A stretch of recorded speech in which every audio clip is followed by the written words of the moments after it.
Welcome to The Explainer. We spend our daily lives totally focused on the human scale, right?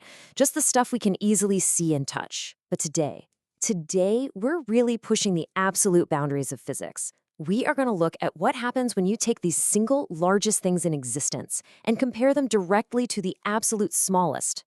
So I want you to just let this question sit with you for a second. What if the universe, with literally all of its galaxies, supermassive black holes, and just endless voids, what if all of that is actually just a single atom? I mean, I know, it sounds straight out of a science fiction movie, but it's actually rooted in some seriously heavy theoretical physics. We are about to completely flip our perspective of the cosmos upside down. To figure this out, we're taking a little journey of scale. First up, the modern universe. Step 2, we shrink down to a sun-sized container. And step 3, the atom. All right, part 1. How small can it really get? Is there a hard physical limit to how much existence can be compressed before the laws of physics just completely break down? We are dealing with an absolutely staggering contrast here. On one hand, you have the vast, seemingly infinite volume of our modern observable universe, and then, on the other hand, you have a single star like our sun, which on a cosmic scale is just a relatively tiny little speck. Just imagine for a moment trying to force the entire volume of the cosmos, literally everything, entirely into the boundary of that one single star. It's wild to even think about. So that brings us to part 2, the Big Bang squeeze. This is the idea that right before the Big Bang, everything was packed into a relatively tiny container using infinite energy.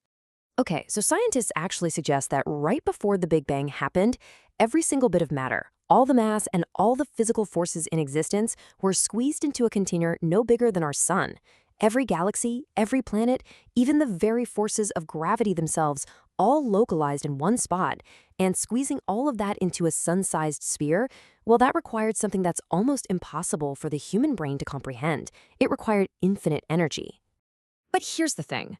If the universe can somehow take an infinite amount of mass and cram it all into a single, stellar-sized container, well, who's to say that sun-size limit is actually the bottom? Can it get any smaller?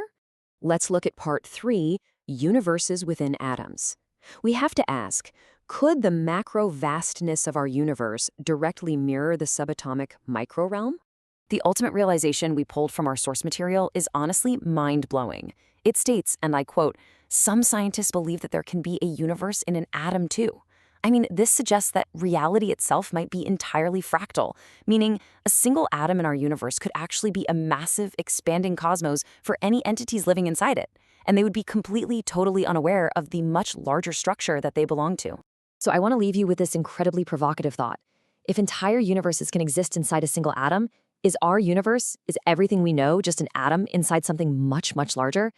Like our galaxies, our sun, our planet, they might just be the protons and neutrons making up one single atom within a massively larger container. It really shifts our whole perspective, doesn't it? We go from thinking we're the absolute center of reality to maybe just being one beautiful layer in a literally infinite stack. Thank you so much for joining me on this explainer. Definitely keep questioning the reality around you,